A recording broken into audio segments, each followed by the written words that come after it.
The edge of charted space was not a line on a map so much as a collective agreement among spacefaring civilizations that beyond a certain point, the universe stopped being worth the paperwork. Stars thinned out there like the last hairs on a balding scalp.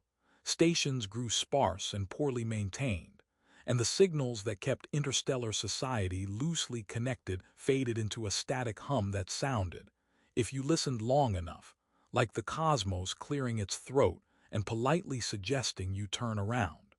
Cale Rennick had spent the better part of 7 years ignoring that suggestion. He was 36, built with the kind of lean, functional durability that came not from any deliberate fitness regimen, but from a life spent climbing through derelict structures, hauling salvage crates, and occasionally running from things that turned out to still be active in stations that were supposed to be dead. His face carried the permanent squint of someone who had stared at too many flickering readout screens in too many dimly lit corridors, and his hands bore the scars of a profession that involved reaching into dark spaces and hoping nothing inside them objected. He was a salvage operator. He flew a ship called the Juniper, which was a mid-class recovery vessel that had been state-of-the-art roughly 15 years ago, and was now held together by replacement parts, stubbornness, and a maintenance routine that Cale performed with the devoted regularity of a man who understood that if the Juniper died, so did he, because tow services did not operate in sectors where even the emergency beacons had given up. The Juniper's sensors pinged at 3:47 station relative time, which was a meaningless designation this far from any station, but which Cale maintained anyway, because human circadian rhythms did not care about the philosophical emptiness of deep space and demanded a schedule regardless. He was in the cockpit, half asleep in the pilot's chair with a mug of coffee that had gone cold 2 hours ago balanced on the console, a placement that every spacecraft safety manual in existence explicitly warned against, and that every solo operator in existence routinely ignored. When the ping pulled him upright with the Pavlovian alertness of a man whose income depended entirely on what his sensors found. Monitoring Station 7 Varak. The designation surfaced from the Juniper's database with the reluctant sluggishness of information that nobody had accessed in a very long time. Imperial Velanthe construction, border surveillance class. Commissioned 62 years ago, decommissioned and abandoned at least 10 years prior. Small, utilitarian, the kind of outpost that empires scattered across their peripheries like seeds they never intended to water, built to watch, report, and be forgotten the moment the border shifted elsewhere. Cale adjusted course with the automatic efficiency of a man who had done this hundreds of times. Abandoned stations were his livelihood. Every derelict structure out here was a potential payday. Power cells, communication arrays, navigation components, hull plating, and occasionally, if the universe was feeling generous, intact data cores that certain buyers would pay handsomely for and ask no questions about. He did not think about the ethics of stripping Imperial property, because empires that abandoned their stations in the dark forfeited, in his professional opinion, the right to complain about what happened to them afterward. The Juniper docked with the station's external port, which required manual override because the automated systems had long since failed, and Cale spent 20 minutes coaxing the docking clamps into engagement with a combination of technical skill and verbal abuse that he had refined into an art form over the years. The interior scan came back nominal, atmosphere thin but breathable, gravity generators on minimal, temperature just above the threshold where exposed skin started to complain. Standard for a dead station running on residual power. Then the bioscan returned its result, and Cale stopped moving. Low priority biological debris. That was the sensor's classification, delivered with the clinical indifference of a system that sorted everything into categories and cared about none of them. Cale had seen this reading before. Usually it meant mold colonies, decayed food stores, or the remains of whatever small organisms had hitched rides on supply shipments and died when the station went dark. But the signature's pattern was wrong for any of those things. It was rhythmic, it was fading, and it was, unmistakably, a heartbeat. He found her in the station's lowest level, behind a sealed door that required him to reroute emergency power from the Juniper's portable generator because the station's internal systems had nothing left to give. The room was small, barely 3 meters by 4, and it had been designed. He could see this immediately, with the grim clarity of someone who understood functional spaces, not as a cell but as a coffin that breathed. A narrow platform served as a bed. A nutrient dispenser, nearly depleted, hung from the wall, its delivery tube connected to an IV port that someone had installed with surgical precision. The life support system hummed at a level so low it was almost inaudible, maintaining just enough atmosphere and temperature to keep a body alive. Not comfortably, not healthily, but technically, in the way that the word alive could be stretched to cover conditions that no sane definition of the word would include.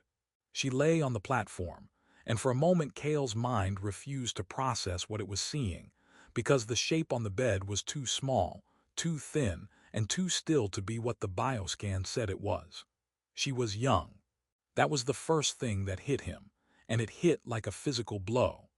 Adolescent by the visible markers, the proportions of her frame, the incomplete development of the bone structures along her forehead, the way her features carried the unfinished quality of a face that had not yet decided what it would become. Her skin was a pale lavender that had gone ashen with malnutrition, and beneath it, faintly visible in the dim emergency lighting, ran a network of delicate silver veins that pulsed with the same faltering rhythm his sensors had detected.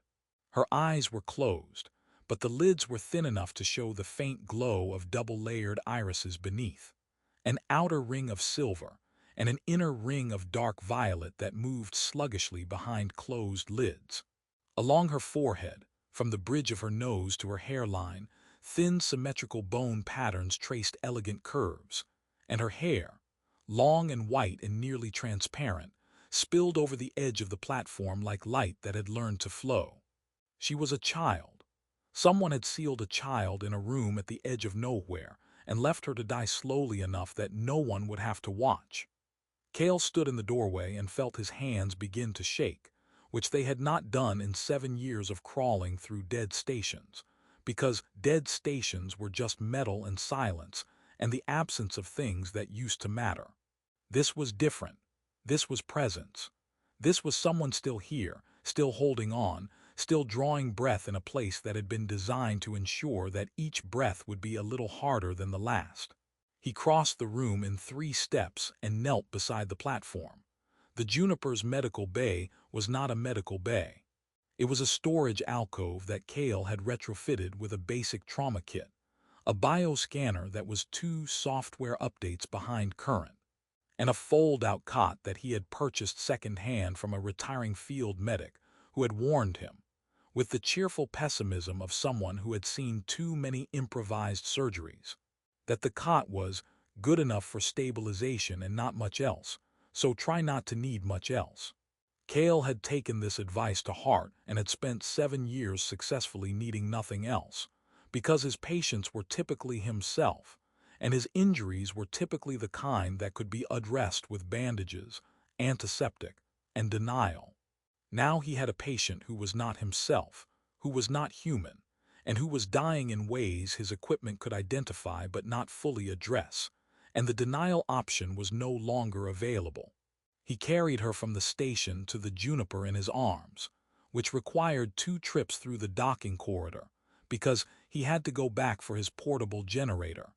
And each time he left her on the cot and walked away, he felt an irrational spike of panic that she would stop breathing in the 45 seconds it took him to retrieve his equipment, which was absurd because she had been breathing in that sealed room for what the station log suggested was months, and 45 more seconds were statistically irrelevant.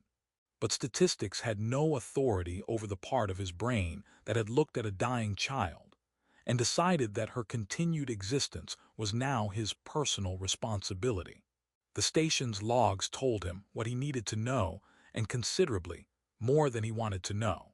The translation was fragmentary. Imperial Velanthe encryption was beyond the Juniper's processing capacity, and the damage to the station's data systems had corrupted large sections. But enough came through in readable chunks to assemble the story the way you assemble a broken mirror, piece by piece, each fragment reflecting a portion of something you increasingly wish you could not see. Her name was Tessara Velkithais. She was the daughter of the ruling dynasty of the Velanthe Empire. She was, by her species' developmental markers, the equivalent of 15 Earth years.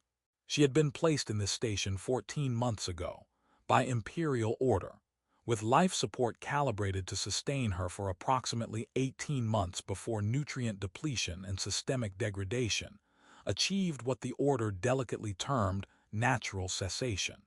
The word execution appeared nowhere in the logs because execution implied acknowledgement, and the entire point of this arrangement was that Tessara Velkithais had never been here, had never existed in this place, and would never be found.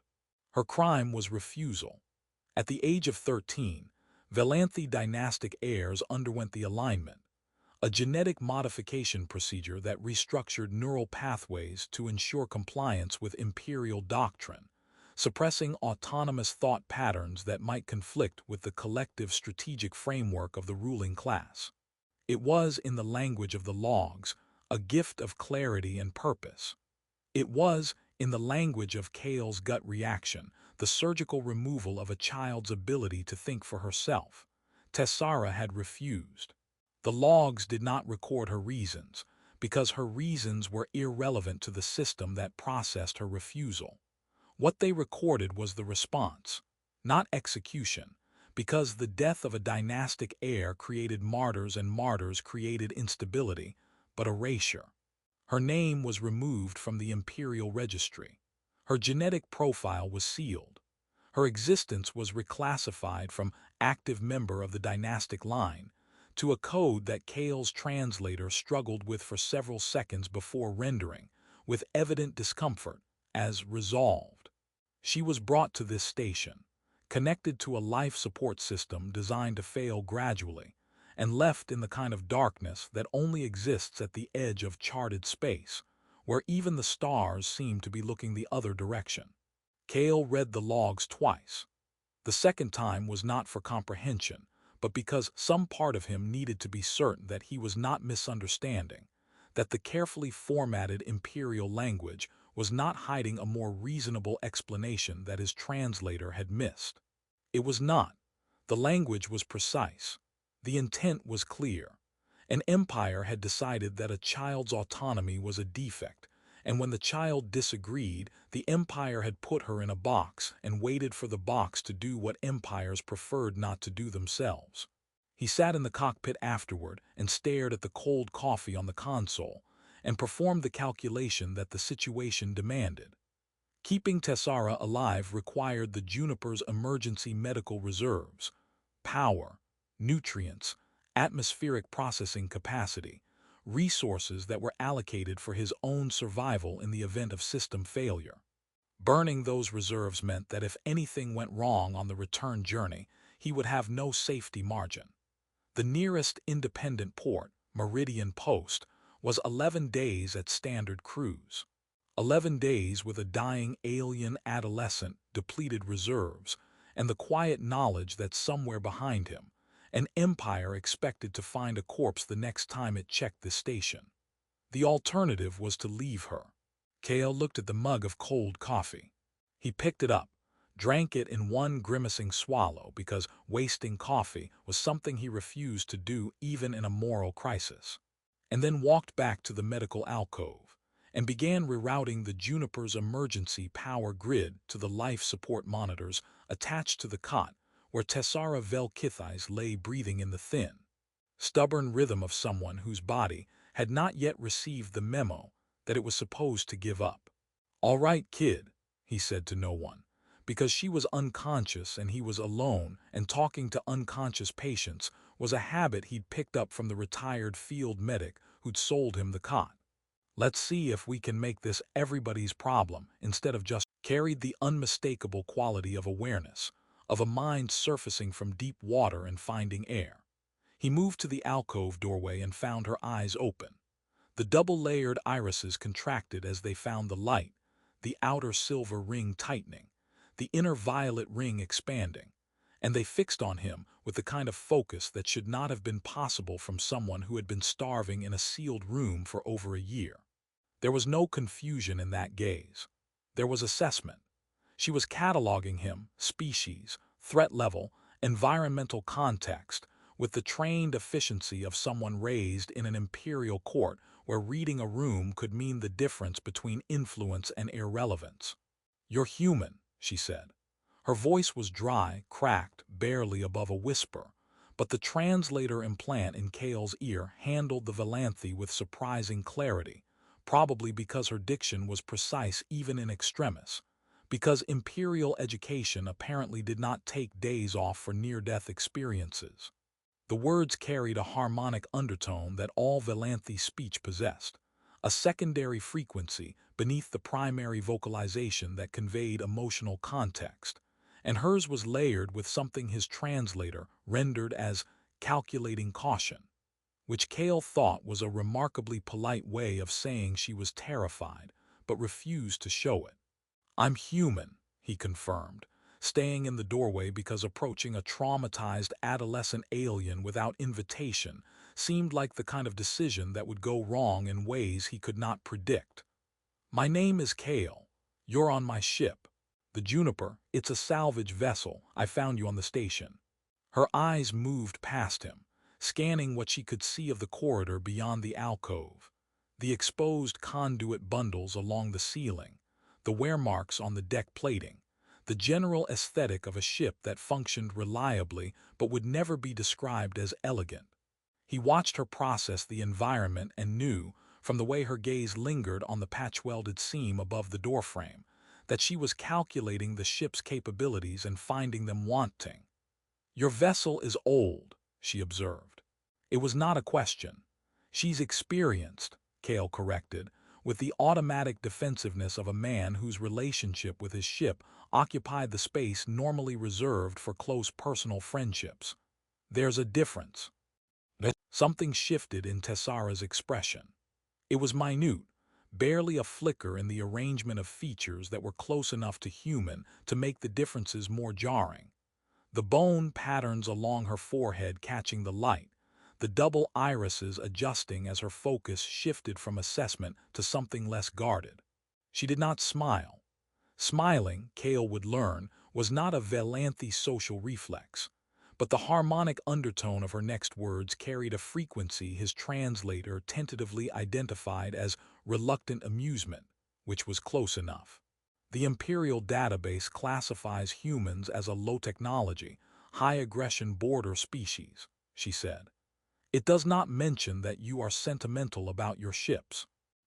The Imperial database sounds like it was written by someone who never had to fix a hull breach at 3 in the morning with a welding torch and a prayer, Kale said. "You want water. I've got water.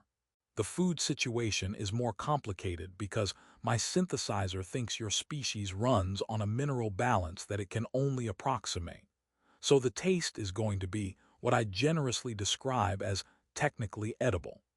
He brought her water and the best nutritional approximation the synthesizer could produce, which came out as a pale blue gel that smelled faintly of copper and had a texture that reminded Kale of wallpaper paste, a comparison he kept to himself.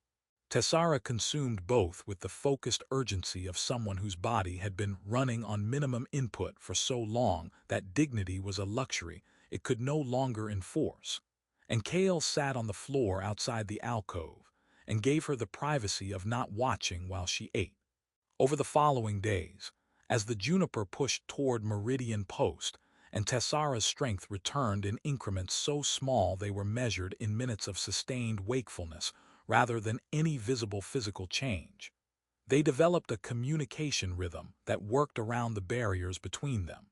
Kale talked about the ship, about salvage work, about the mechanics of deep space recovery, because he had learned years ago that filling silence with mundane information was less threatening than filling it with questions. And because Tessara, like most people emerging from prolonged isolation, needed the sound of another voice more than she needed the content of what it said. In return, Tessara began, cautiously and in fragments, to fill in the gaps that the station logs had left. The alignment was not optional. It was not framed as optional. It was presented as the natural culmination of dynastic maturation, the moment when a Velanthe heir stopped being an individual and became a function of the empire's collective strategic mind. Those who underwent it emerged calm, focused, and utterly incapable of questioning the framework they now served. They were not unhappy, because the capacity for the kind of unhappiness that drives dissent had been precisely and deliberately removed. They are not cruel afterward, Tessara said. On the fifth day, sitting upright on the cot with the blanket Kale had given her wrapped around her shoulders, and her white hair catching the medical alcove's light in prismatic fragments that painted the walls in faint rainbows. They are simply less. The word in our language is tuned. Like an instrument adjusted to play only certain notes, the music is still beautiful, but everything it cannot play has been cut away, and the instrument does not notice the absence because noticing would require the notes that are gone. Kale listened to this with the expression of a man who was simultaneously processing complex xenopolitical philosophy and suppressing the urge to find the nearest Velanthe Imperial official and introduce them to the concept of a fist. "And you said no," he said. "I said no." The harmonic undertone of her voice carried something his translator could not fully parse, a frequency that sat between defiance and grief, between pride in what she had chosen and mourning for what it had cost. "I was 13. I understood what I was refusing. I understood the consequences. And I refused because I would rather die as someone who can feel everything than live as someone who has been edited into contentment." "You almost got your wish," Kale said, and regretted the bluntness immediately, but Tessara's double-layered irises fixed on him with an intensity that contained no reproach. "Yes," she said. "And then a human in an old ship found me, which the Imperial database definitely did not predict." The Velanthe scout vessel appeared on the Juniper's long-range sensors on day 8, and it appeared the way bad news always appeared in deep space, as a small, precise dot on a screen that had no business showing anything at all, in a sector where the only things that moved were salvage operators and the debris they picked over. Kale was in the cockpit when the alert sounded, and his reaction followed the three-stage pattern that 7 years of solo operation had burned into his nervous system. First, stillness. Second, assessment. Third, the cold, practical acceptance that the situation was exactly as bad as it looked, followed by the determination to deal with it anyway. The scout was fast, military grade, and running a sensor sweep pattern that Kale recognized from salvage work near Imperial borders. The systematic grid search of a vessel looking for something specific rather than patrolling generally. They were checking the station. They were checking whether Tessara's natural cessation had proceeded on schedule, and when they found the station's life support disconnected and the sealed chamber empty, they would know that someone had taken her and they would begin looking for the someone. Kale did the math. The Juniper's maximum speed was roughly 60% of what the scout could sustain. In a straight race, they would be overtaken in 9 hours. In a fight, the outcome would be less a battle, and more a brief, one-sided demonstration of the difference between a military vessel and a ship, whose primary weapon was a mining laser that Kale had once used to cut through a jammed cargo door, and that he was not entirely confident could cut through anything else. He went to the medical alcove and told Tessara. He did this because she deserved to know, and because lying to a child who had already been betrayed by every authority figure in her life seemed like the kind of decision that would make him a different category of person than the one he wanted to be. Tessara listened with the still, focused attention that he had come to recognize as her processing mode. the Velanthe equivalent of a human furrowing their brow, except that in Tessara's case, the bone patterns along her forehead shifted subtly, realigning in ways that Kale suspected were related to neural activity, but that he did not have the xenobiological training to interpret. "You should surrender me," she said. Her voice was steady. The harmonic undertone was not. "The Empire will accept my return. They will complete the erasure, and they will have no reason to pursue you afterward. A salvage operator is not worth the diplomatic effort." "No," Kale said. "This is not rational," Tessara said, and in her voice was the echo of every Imperial lesson she had ever received about the proper calculation of strategic value, the doctrine that had weighed her autonomy against the Empire's stability and found her wanting. "My survival is not worth your death. The mathematics are clear." "The mathematics can take a long walk out a short airlock," Kale said, and Tessara stared at him with both layers of her irises fully expanded, which he had learned indicated either extreme surprise or the Velanthe equivalent of wondering whether the person speaking to you had suffered a head injury. "Listen, kid. I didn't burn my emergency reserves and ruin my quarterly salvage projections and spend 3 days arguing with a food synthesizer about mineral content so that I could hand you back to the people who put you in a box. That's not how this works. You said no to them once and it cost you everything. I'm saying no to them now, and it's going to cost me considerably less, because the worst they can do to me is blow up my ship, and I was going to have to replace her in a few years anyway." "You are joking about the destruction of your only means of survival." "Humans do that. It's a coping mechanism. Very healthy. Doctors recommend it." "Your doctors sound irresponsible." "You have no idea." Kale returned to the cockpit and began doing what he did best, which was solving problems with equipment that was not designed for the solution. The Juniper was a salvage vessel. It carried cutting tools, sensor scramblers for avoiding claim disputes with other operators, magnetic tow cables, debris deflectors, and a hull-mounted pulse emitter designed to shake loose corroded components from derelict structures. None of these were weapons. All of them, in the hands of someone who had spent 7 years using them in creative ways that their manufacturers would not endorse, could become something else. He spent 4 hours reconfiguring the pulse emitter to broadcast on a frequency that would interfere with Velanthe sensor arrays. A trick he had learned from a retired signals technician at Meridian Post, who had traded the information for 3 bottles of Earth whiskey, and the promise that Kale would never tell anyone where he learned it.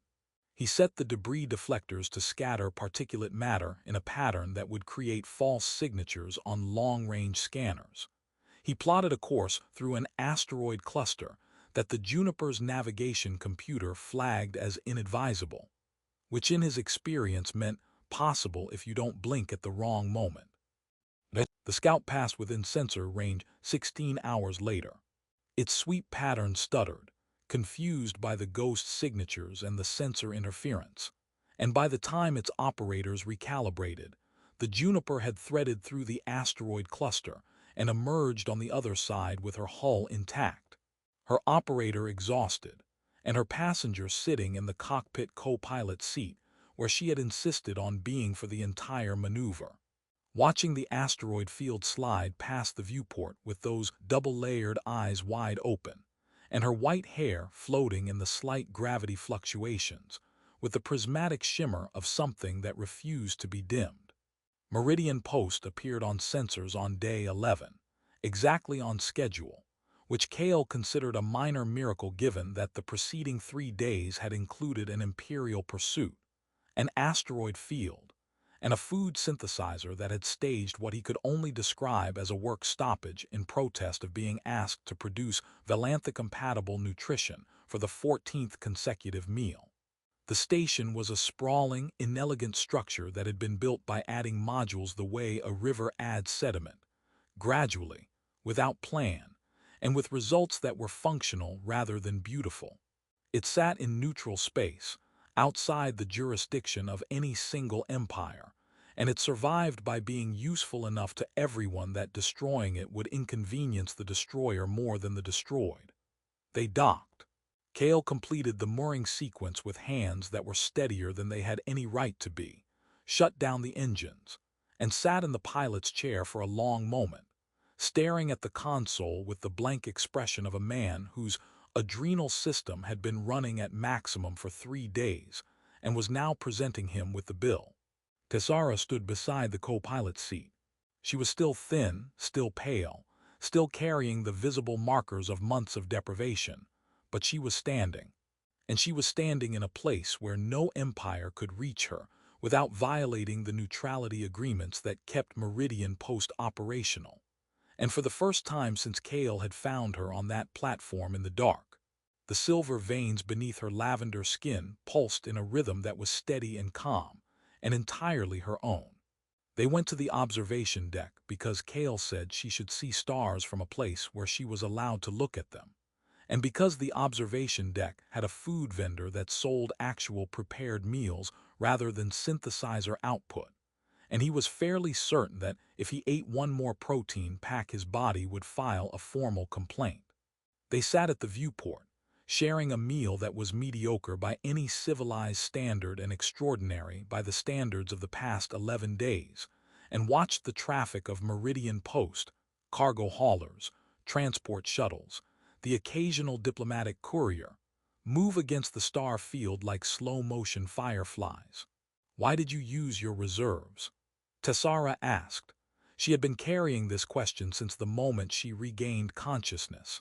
He could hear it in the harmonic undertone every time she spoke to him, the unresolved frequency beneath every other word. "You did not know me. You did not owe me anything. The logical action was to log my location and report it to a humanitarian organization. You chose instead to spend resources you cannot replace on a person you had never met for no strategic benefit." Kale chewed his food and thought about the question with the same unhurried thoroughness he brought to everything. Outside the viewport, a cargo hauler drifted past, its running lights blinking in the standard approach pattern that every species recognized, a small universal language in all the void. "I found a kid dying in a box," he said finally, "and I could stop it. That's the whole calculation. Everything else, the reserves, the fuel, the quarterly projections, those are just numbers. Numbers recover. Numbers get replaced. A kid in a box doesn't get a second chance if you decide the numbers matter more." Tessara was silent for a long time. The bone patterns along her forehead shifted in the subtle way that Kale had learned meant deep processing, the kind of thinking that happened below language. Her double-layered irises caught the starlight from the viewport and refracted it, the outer silver ring glowing faintly, the inner violet ring deep and still. "The Empire taught me that individual value is a function of utility," she said quietly. "That a person's worth is measured by what they contribute to the system. By that measure, I was worthless the moment I refused the alignment. I was negative value, a cost to be eliminated." She paused, and the harmonic undertone of her voice shifted into a frequency that his translator had never captured before, something raw and young and unguarded. "You spent everything you had on negative value. The Empire would call that irrational." "The Empire put a kid in a box," Kale said. "I think we can safely discard their opinion on what's rational." The faintest change moved through Tessara's expression. It was not a smile. Valanthe did not smile, but the bone patterns along her forehead softened, and the silver veins beneath her skin pulsed once in a warm, slow wave that traveled from her temples to her jaw and down her neck, and Kale's translator, which had been struggling with Valanthe emotional harmonics since day one, offered a tentative reading of the frequency. Trust, not the conditional, strategic trust of imperial alliances, not the calculated trust of trade agreements and mutual benefit. The other kind. The kind that children give when they have been given a reason to, fragile and enormous and terrifying in its completeness. Tessara looked out at the stars. Somewhere among them, impossibly far away, an empire continued its ordered, controlled, carefully aligned existence, and somewhere in its records a file marked "resolved" sat in a database that no one would ever reopen. The child it referred to was supposed to be dead by now. She was supposed to be a closed question, a solved equation, a problem that the darkness had consumed on the Empire's behalf. Instead, she was here, alive, eating a mediocre meal at a viewport on a neutral station, sitting beside a human